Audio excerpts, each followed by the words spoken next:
Let's go back in time to the end of 2021, when Bitcoin, BTC, was trading about $47,000, 32% below its all-time high.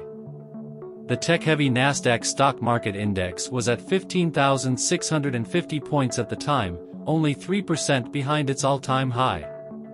Given that the Nasdaq gained 75% between 2021 and 2022 compared to Bitcoin's positive move of 544%, one would infer that if there was ever a downturn brought on by macroeconomic pressures or a big catastrophe, Bitcoin's price would be more negatively impacted than stocks.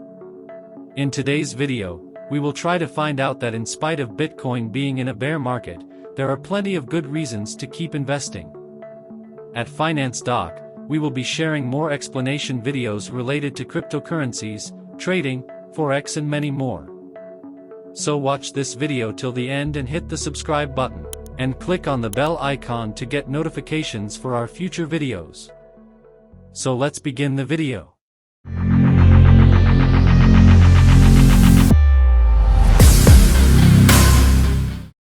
When these macroeconomic tensions and crises eventually materialized, the price of Bitcoin fell by another 57% to $20,250.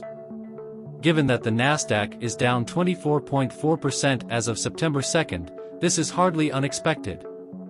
Additionally, investors must take into account that the historical 120-day volatility of the index is 40% annualized compared to Bitcoin's 72%, which is almost 80% greater. That is the main justification for why investors should reconsider buying Bitcoin. In light of three factors: higher volatility during a moderate recovery, stock offerings, and resistance to regulatory sanctions, the risk-to-reward potential after the downward adjustment in risk assets may allow more upside for the cryptocurrency. The market is currently in a protracted bear trend, and there are no indications of a speedy recovery because double-digit inflation continues to put pressure on central banks to maintain a stricter posture in many nations.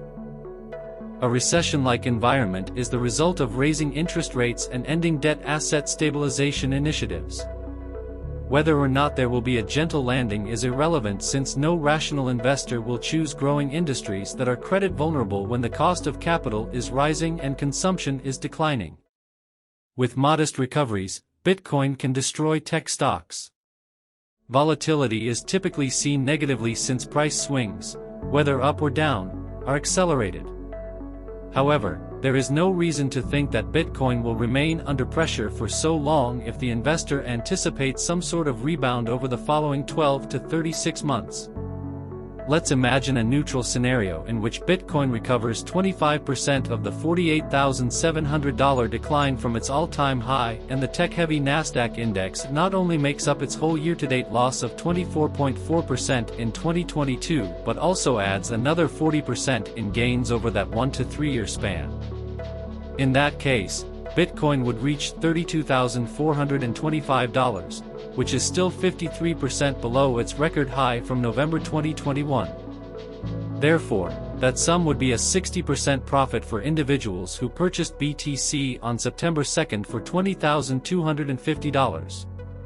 The Nasdaq, on the other hand, would recover its losses and gain 40% in this neutral market, reaching 19,563 points and earning a total profit of 64.4%. To be clear, that would be higher than the most recent record high value by 21.6%. Bull markets may result in stock price limitations. The top 7 Nasdaq companies are well-known tech titans Apple, Microsoft, Amazon, Tesla, Google, Meta, and Nvidia. Earnings data are the most important indicator of an investor's optimism in stock markets since larger profits can either be dispersed to shareholders, used to buy back stock, or invested back into the company. The issue is that when earnings increase, corporations have strong incentives to issue additional stock, sometimes known as follow-on offerings. To maintain its dominant position, a tech company must continually acquire new niche rivals. Bull markets thus produce problems of their own since valuations are too high and buybacks are unnecessary. Because of the predetermined production schedule for Bitcoin, having more miners, investors, or infrastructure does not result in a higher offering. No matter how much the price changes, the supply remains constant. Regulation and centralized control were not intended for Bitcoin. On September 2nd, after U.S. regulators imposed a new license requirement for the company's artificial intelligence chip exports to China and Russia, NVIDIA, a significant computer chip and graphics card manufacturer, hit a 68-week low. As a result of China's crackdown on mining operations in the area in the middle of 2021, Bitcoin's hash rate fell by 50% in just 2 months. The primary distinction between the two scenarios is Bitcoin's automated difficulty adjustment, which lessens the burden on miners during periods of low activity.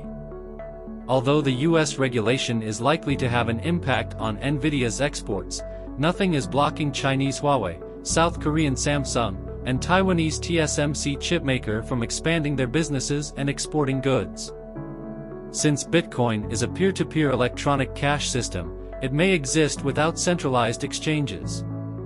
Governmental decisions to outright prohibit cryptocurrency trade would only serve to highlight the significance and power of this decentralized network.